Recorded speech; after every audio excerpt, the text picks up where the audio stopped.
بارگاہ رسالت میں یا رسول اللہ آپ نے اپنا تو ایڈریس بتا دیا، لیکن آپ اپنی امتوں کو کیسے تلاش کریں گے؟ کیونکہ آدم علیہ السلام سے لے کے قیامت تک کے لوگ اتنا بڑا مجمع، تو آپ کو اپنے امتیوں کی کیسے خبر ہوگی؟ تو حدیث کا مفہوم ہے، سرکار نے فرمایا کہ کسی کے گھوڑے جن کی پیشانیاں سفید ہوں وہ سیاہ گھوڑوں میں مل جائیں تو کیا اسے پہچاننے میں دقت ہوگی؟ بہت آسان ہوگا کہ باقی تو سارے سیاہ مشکین گھوڑے ہیں، لیکن جس کا پیشانی سفید ہوگی دور سے پتہ چل جائے گا کہ وہ گھوڑا۔ فرمایا ایسے ہی میں اپنی امت کو قیامت والے دن یوں پہچانوں گا کہ ان کے اعضائے وضو چمک رہے ہوں۔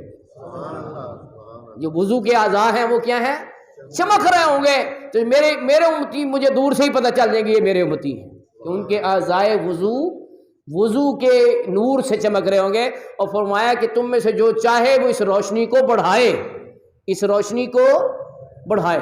اب یہ سرکار نے فرمایا حدیث ختم ہو گئی، اب اس کی تشریح ہے کہ روشنی کو کیسے بڑھایا جا سکتا ہے۔ اس پہ دو اقوال ہیں، ایک یہ کہ وضو ہوتے ہوئے پھر وضو کرنا، جس کو نور علی نور کہا گیا ہے، کہ وضو ہے نماز کا یار تازہ وضو کر کے نماز پڑھیں، تو اس کو کہتے ہیں روشنی بڑھانا، نور علی نور۔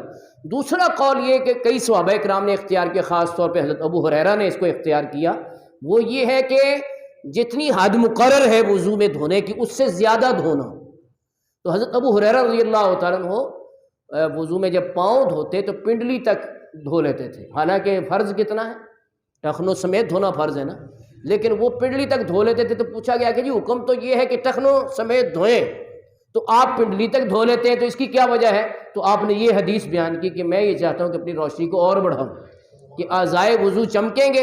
اچھا کونیوں سمیت دھونے کا حکم ہے تو اور اوپر جہاں تک آسانی سے دھو سکے تو دھو لے، یعنی لازم کہاں تک ہے؟ کونیوں سمیت دھونا، لیکن اس سے اوپر تک دھو لے گا تو فائدہ ہوگا کیا؟ فرض بھی پورا ہو جائے گا، کہ کوئی ایک بال برابر بھی اگر جگہ دھلنے سے رہ جائے تو فرض ادا نہیں ہونا۔ یہ کونیوں سمیت بازو دھونا فرض ہے، کیا ہے؟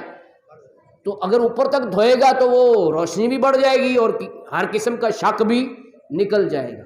اچھا گزشتہ جمعے میں نے بیان کیا تھا کہ ان کی شفاعت نہیں ہوگی، تو ان میں سے ایک تو یہ ہے کہ جو شفاعت کا منکر ہے اس کی شفاعت نہیں ہوگی، ایک جو شرک کرتا ہے اس کی شفاعت بھی نہیں ہوگی، اللہ کے ساتھ کوئی شریک ٹھہراتا ہے اس کی شفاعت نہیں ہوگی۔ اس طرح فرمایا جو میری سنت کو ضائع کرتا ہے اس کی بھی میں شفاعت نہیں کروں گا۔ اب اس کی شرح میں محدثین نے کہا کہ یہاں پہ سنت سے کیا مراد ہے؟ سنتیں تو سرکار کی سینکڑوں ہیں، تو اب ساری تو بندہ عمل کر ہی نہیں سکتا، تو مراد یہاں پر ہے سنن مؤکدہ، جن کی بار بار تاکید کی گئی ہو، جن سنن کی بار بار حضور صلی اللہ علیہ وسلم نے تاکید فرمائی ہو، ان سنن کو ضائع نہیں کرنا چاہیے۔ ان کو ضائع کرنے کا مطلب کیا ہے؟ ان کو چھوڑ دینا، ترک کر دینا، عمل نہ کرنا۔ تو جن کی بار بار تاکید ہے ان کے اوپر عمل کرے تاکہ حضور کی شفاعت سے کل قیامت الدن محروم نہ ہو، جن کی شفاعت کی ہمیں امید ہے۔ هو الحبیب الذی ترجا شفاعتہ لکل حول من الاحوال مقتحم۔